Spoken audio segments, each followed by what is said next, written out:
Hi, it's me, Joseph, here in the Jambati room, the large singing bowl room at the Singing Bowl Museum. And now that I'm adding more of these large bowls to the website, I want to orient you a bit of the different types and what you can expect when you listen to them. The general late period Jambati, the 17th, 18th century beauties, like this one here,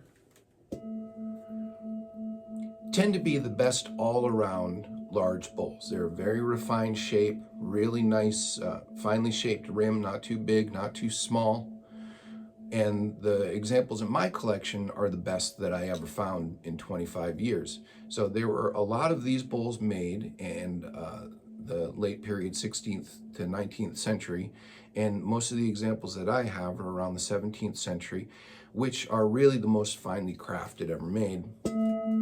This is a near perfect bowl. That is item L059 and one of the best bowls in the whole collection. Just perfect. And that's a later period Jambati. And then the early period Jambati are some of the oldest singing bowls made. They have a very mellow quality. The tone does tend to be a little less perfect than the best 16th, 17th century bowls. It's a little more wavery, a little less clarity, but a wonderful, warm, mellow quality that just fills the room instantly when you have a large bowl like this. The vibrations tend to be very strong. They're pretty thick bowls, so they're heavier, and that also gives them a real nice, strong vibration that carries right into the room. So those are the early bowls, which are in their own category on the website of the early Jambati. Then there are some very special examples, especially the bowls that I call the ringed singing bowls. And these are the bowls that have the very heavy rings engraved around, and often the very heavy rim and engravings on the top of the rim, and also the heavy engravings on the inside and even on the outside a lot of the time. So this is L069, and it is a real stunning bowl. So when you get a very, very thick early bowl like that, you really have that very clear bell-like tone. You can hear it's obviously different than a much thinner bowl. So very bell-like, very loud, very resonant, ring for a really long time. The ringed singing bowls were some of the very best ever made. And then you'll notice a few special types, which you can search for. You can look in the descriptions or do a search in the search bar, and you'll come up with examples that meet certain descriptors, like the special deep singing bowls. I'll also use words like thin, of course, to describe the very thin bowls, which are the deepest singing bowls. So when it comes to an antique, a very, very thin bowl like that is very rare because most of them were found broken. And unless you get into a very large size new singing bowl, like a big 14, 16 inch, these are the deepest singing bowls that were ever made, besides those new super large bowls. Another unique type, which there are only a few, are what I call the thin-rimmed singing bowls.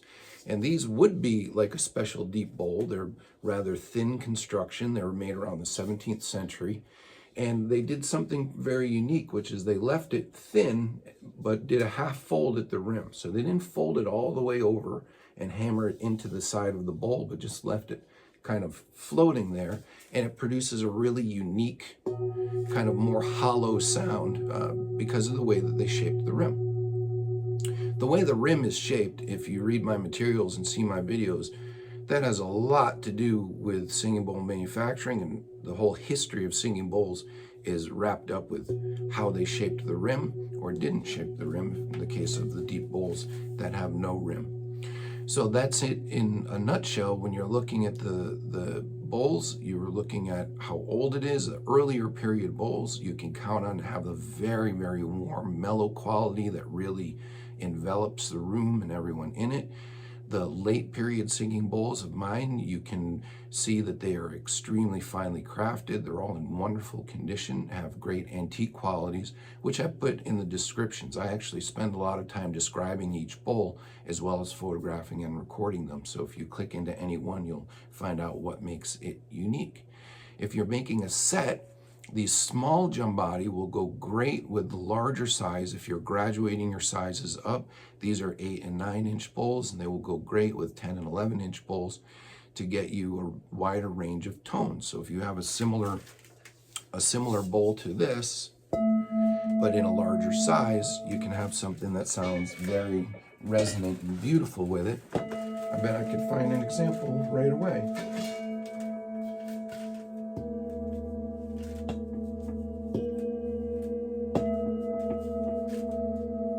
It's pretty easy to combine bowls, and you just keep listening until you find a combination that you like. Let's try another one.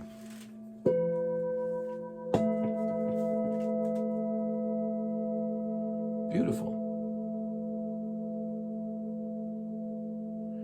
So these small jumbati make wonderful sets and go great accenting larger pieces.